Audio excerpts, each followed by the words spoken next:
The moment I had been dreading finally arrived. My husband, who has tormented me endlessly, and his ever-judgmental mother have moved in. I can't even count the number of tears I've shed and the times I've been hurt. Despite it all, I've held on, trying my best to fulfill my role as a wife and homemaker. But my husband never seemed to care about my struggles. He even decided to move his mother into our home without consulting me. "Is your mom all moved in?" I asked. "Of course she is," he replied. "Well, here's the thing. She's settled in, and in fact, I just finished moving back to my parents' home." "Wait, what? Your parents' place?" His voice over the phone was tinged with panic. I could tell he hadn't seen this coming. "But don't think it ends here. I owe you for all the pain you've caused me. My name is Eleanor, a 44-year-old homemaker. I met Raymond at a party when I was 20, and we instantly clicked. Just 3 months later, he confessed his feelings, and we started dating. A year later, as I turned 21, he asked, 'Will you marry me?' A year after our marriage, I became pregnant, and our first son was born. I thought I would have the fairy tale life I had dreamed of during my school days, but life wasn't that simple. 'Hey, is dinner ready yet? Did you make the bed?' That's what Raymond always says when he comes home from work. I sometimes wonder if he thinks of me just as a maid. 'I'm sorry, I got a bit tied up. I'll get everything ready now,' I said, trying to keep my voice steady. Seriously, don't you think about how tired I am after work? I deal with so much stress to provide for our family. And remember, I'm a manager. Raymond would always start ranting about his job whenever things didn't go his way, making snide remarks. He wasn't like this when we first got married. People often ask if I'm okay with how he behaves. Of course, I'm not. It's unbearable. But honestly, I do appreciate that he brings in the money. Thanks to Raymond's good salary, we've never had financial troubles. But imagine if I challenged him and he retorted, 'You're defying me.' Fine, I'll stop contributing to the house then. I wouldn't know what to do. So even if he says a bit much sometimes, I try to tolerate it, though I wish I could say it was always easy. But with the way Raymond's been acting lately, even that tolerance is strained. Like the other day, he ranted, 'Why aren't the clothes dry? You didn't even use the dryer, did you? I told you before I like my clothes feeling cozy. They need to be fluffy from the dryer.' I had a lot on my plate with shopping and chores, so I didn't get to the dryer. That's not the point. I work hard every day, but what about you? Aren't you a homemaker? Shouldn't you have time for at least this?" Raymond never does household chores. He believes that's the wife's job. Just because I'm a homemaker doesn't mean I always have free time. I wish he'd help out a little. It was the same story when our child was born. Always some excuse about being busy or tired from work. So I've done all the household and childcare duties by myself. But there's another source of stress. My mother-in-law. "Eleanor, did you clean this properly? And what are you planning for dinner tonight? Surely not some takeaway." Whenever my mother-in-law visits, she's always like this. She constantly looks for my mistakes and never hesitates to criticize. Both mother and son act similarly. Like they say, the apple doesn't fall far from the tree. And today she started again. "Eleanor, how many times have I told you to clean the house every day to make it comfortable for my son? Why don't you? Are you ignoring my advice on purpose? This is why I was against my son marrying someone like you. You can't even manage the house properly. Just looking at you infuriates me." Constant criticism from Raymond and my mother-in-law. I endure it all with a smile. But there's one thing I just can't overlook: my mother-in-law's gambling habit. Whenever she has the chance, she's playing poker, slot machines, roulette, or craps. She just loves to gamble and spends all her money in the blink of an eye. Worse still, she laughs about it, and Raymond just laughs along with her. Hold on a second. Whose money do you think you're using? The money my mother-in-law spends on gambling comes from our household savings. I've brought this up to Raymond multiple times, but he just brushes it off. "Hey, could you tell Mom? I mean, I could tell her, but if I do, I think she'd be really shocked. Plus, I'm so busy with work."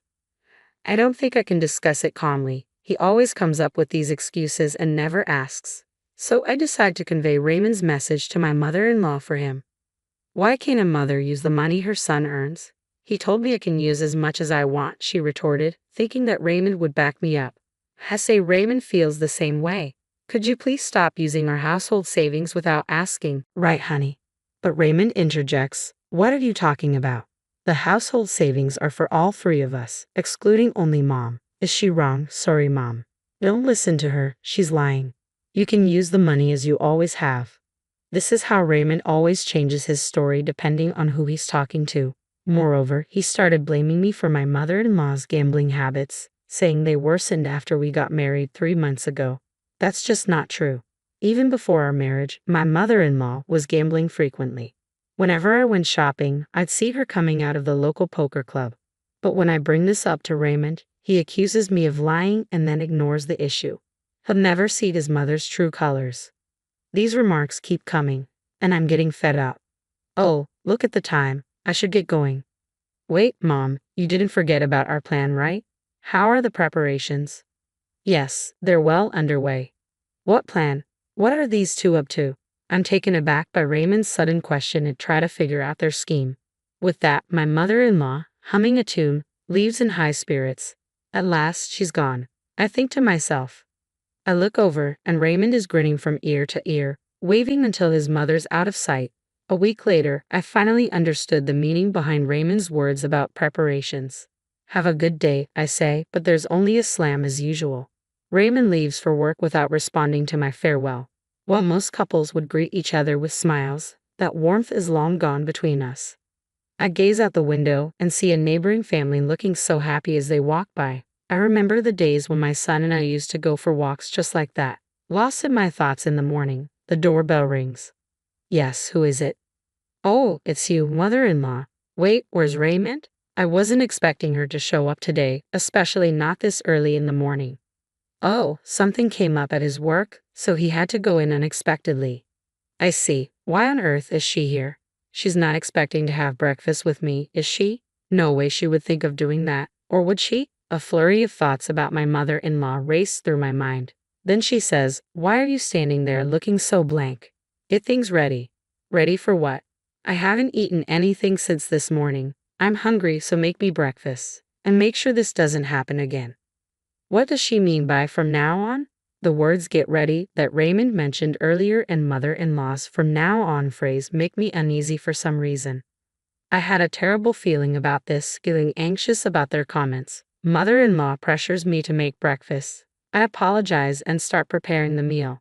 Meanwhile, mother-in-law observes me, not even blinking. It feels more like monitoring than observing. Maybe it's hard to do under her piercing gaze. Silently and earnestly, I prepare the breakfast. Suddenly, mother-in-law says, "It's pitiful to think my son eats this poorly presented food every day.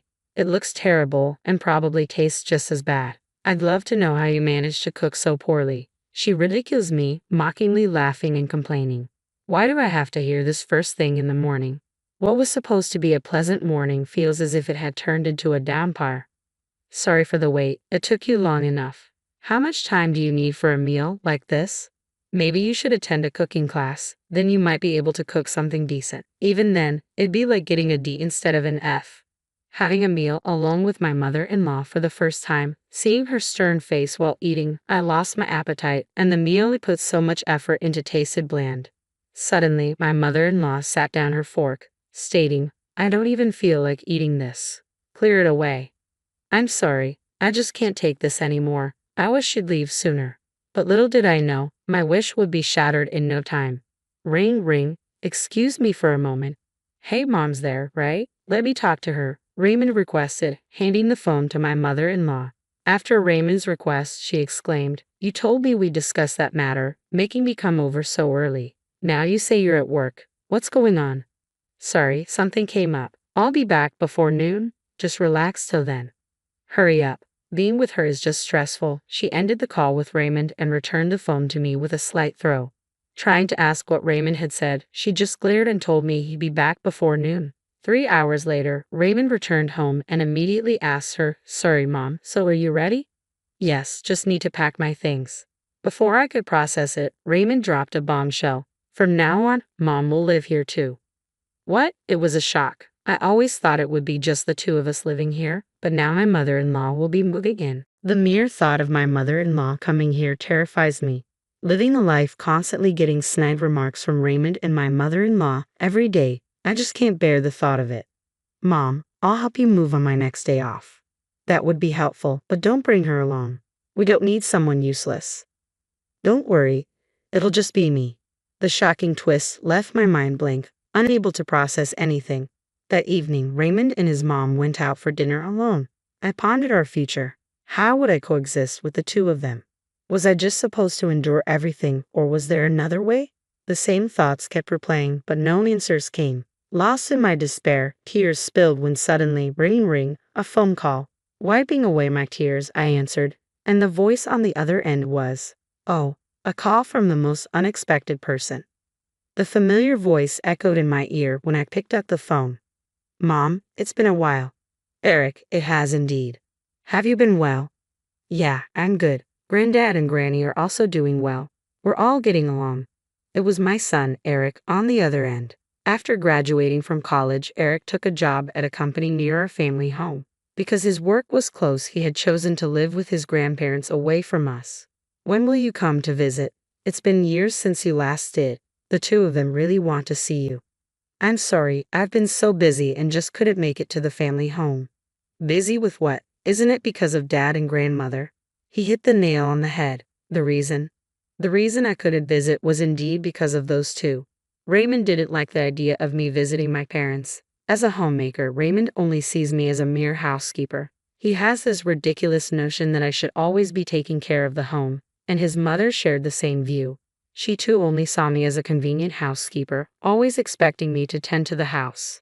So I felt trapped, unable to leave and just living within the confines of our home. It felt like I was a bird caged up. Eric knew this. He once visited this house and remembered the words Raymond and mother-in-law had hurled at me. Aren't you a homemaker? Then you need to do your household duties properly. A housekeeper who can't even do chores is useless anywhere. Be grateful you're even needed here by us. It was then that Eric first realized the treatment I was getting from the two of them. I thought as much. I'm sorry for making you worry. Listen, Mom, I have an idea. Then Eric suggested something unexpected. It was something I hadn't ever considered. Really? Are you serious? Of course. It's to help you, Mom. While it might seem obvious, Eric's words became the lifeline I needed for my hellish life. From the next day, while Raymond was at work, I started implementing what Eric had told me to do, being cautious not to let Raymond notice and always vigilant for the often unexpectedly appearing mother-in-law. There were a few close calls. Hey, have you been up to something lately? Why do you ask? Mom mentioned it. She said you've been acting differently. You're not cheating on me, are you? Last time, Raymond's ridiculous misunderstanding saved me, but I can't underestimate my mother-in-law. She's sharp.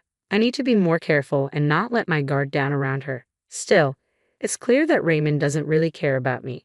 Well, that's fine. It actually makes things easier for me. In fact, it's a relief. I can't wait to see how they'll react to what comes next.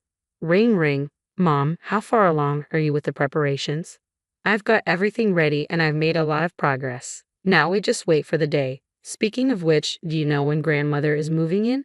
She's moving in the day after tomorrow. I overheard them talking about it when they were in a good mood. I have to make sure they pay for everything they've done to me. The climax is approaching. The morning my mother-in-law is set to arrive. Don't slack off just because I'm not around. Also, help Mom with the luggage when she gets here and keep the house clean. Mom said she won't forgive even a speck of dust. I understand. After seeing Raymond off, I start the final preparations. Then the doorbell rings. Good morning, Mom. Eric, I'm sorry, but can you help me? Of course, let's get this done quickly before Grandmother arrives. With Eric's help, we finalize everything, and 30 minutes later, we're ready. All right, let's go. I hop into Eric's car, and we head to a certain place. Ring ring. Hello, the moment has arrived. Raymond and mother-in-law have tormented me endlessly. I don't even know how many tears I've shed or how much pain I've endured. Yet I've persisted, trying my best as a homemaker. But Raymond never seemed to care about my struggles, and he decided to move in with his mother without discussing it with me. Is Mom all settled in? Of course she is. But guess what? Yes, she's all settled, and I've just finished moving back to my parents' home. What? Back to your parents? Raymond's panic was evident even over the phone. But that's not the end of it. He's got a lot coming his way. I delivered the final blow to Raymond today, the day we get divorced. The divorce papers already filled out with your name are on the table when you get home. All you need to do is sign and take them to the courthouse just to make sure there's no delay. I've arranged for a lawyer to accompany you. The lawyer will also discuss the division of our assets. Raymond, taken aback, blurted out, Wait, what are you talking about? Divorce? Are you kidding me? No matter what you say, it won't change my mind. Oh, by the way, we don't have a single cent in our savings. What? That can't be true. I've been contributing every month. Yes, but your dear mother gambled all that money away. We have nothing left. What I suggest is that you and your mother figure things out. Good luck. Right after ending the call with Raymond, his mother showed up at the house, arms laden with bags, enthusiastically ringing the doorbell. I didn't answer. Infuriated, she yelled, "Hey, open up. How long are you going to keep me waiting out here? Open the damn door, you wretched woman." Screaming and swearing at the front door attracted the attention of a passerby. They suspected her of causing trouble and called the police. In just a few minutes, officers arrived and took her away. About 30 minutes later, a distraught Raymond, unable to focus on his work after hearing the news, rushed home, but I was nowhere to be seen. The only thing waiting for him was the divorce papers on the table.